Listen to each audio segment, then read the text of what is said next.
Vou mandar outra adivinha para o povo do atual que escuta a rima minha. Daqui tiro os meus dedos, faço um pé de... Galinha!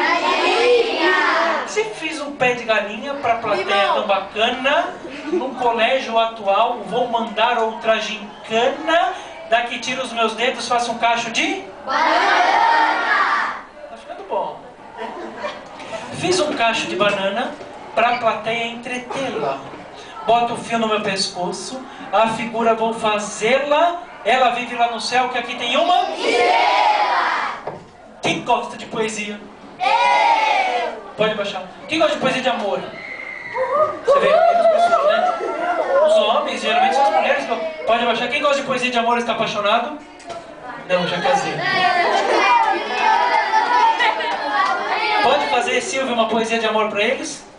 Mas é pesada. É pesada, é barra pesada. Pode?